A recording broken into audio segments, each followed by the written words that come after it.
The Third Crusade was set to be a roaring success, with the kings of Germany, France and England leading the way.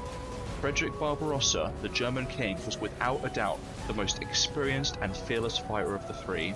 His preparations for war trumped those of the other two kings, but unfortunately his adventures were cut short and the king died en route to the Holy Land, drowning in a river under mysterious circumstances.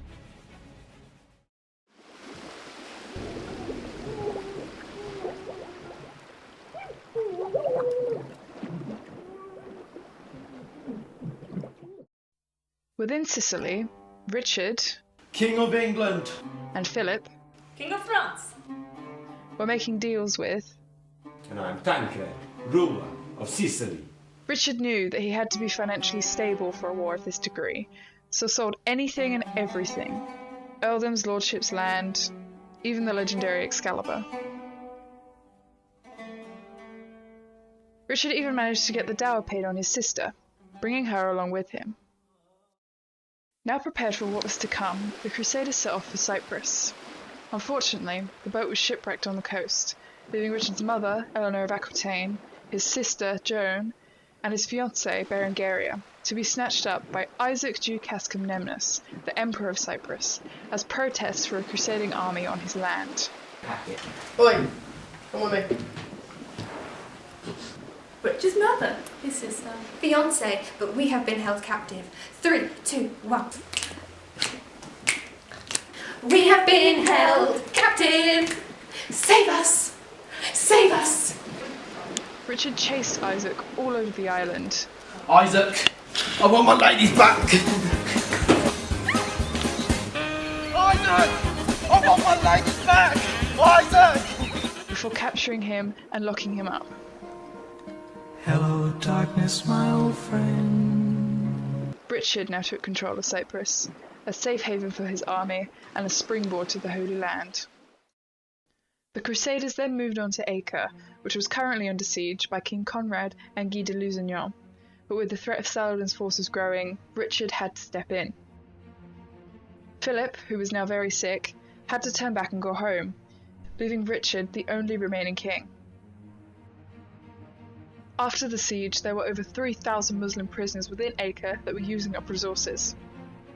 Richard wanted to continue the journey, but Saladin didn't pay for their release for a whole month, so the decision was made to execute them all. The Crusaders continued down the coast towards Jerusalem, taking a tight formation to defend themselves against the Muslims. The Muslims were firing arrows to try and encourage a charge, but discipline kept them in line, even if they had arrows sticking out of them. Saladin saw that these tactics were not working, so waited for the Crusaders outside of a forest near Arsuf. A fight was inevitable, and Richard tried to keep control despite the surprise.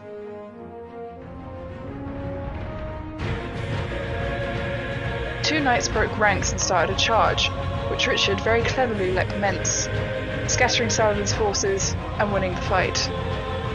Richard wanted to conquer Egypt. To Egypt!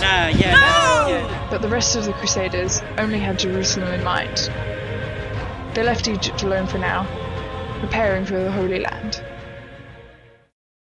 Richard and Saladin both needed time to prepare their armies, and so came up with a deal as a way of stalling for time. Joan should marry Saladin's brother and form a co-leadership. Saladin agreed to this, but only if she converted to Islam. Richard thought otherwise, thinking Saladin's brother should become a Christian. Needless to say, the deal was not made. Despite the preparation, bad weather ruined supplies and left Crusaders weaker than necessary, so Richard had to take the decision to retreat. Saladin's forces were much more prepared than he was. Again, Richard considered Egypt. To Egypt! And again, Jerusalem was the goal. Unfortunately, the Crusaders were again forced to retreat. The two rulers continued to try and outdo each other to weaken their forces and have another chance at Jerusalem. Saladin had a huge army and was ready to capture Jaffa when Richard sailed in and fought back. We fight like men! Richard's tactics meant that Saladin's horses would not charge past the spears in the ground, forcing Saladin to surrender Jaffa and prove Richard's might one final time. The two sides were tired and could no longer fight, so a treaty was arranged between them. Muslims and Christians both had the right to safe passage between each other's lands, meaning the Christians now had access to Jerusalem.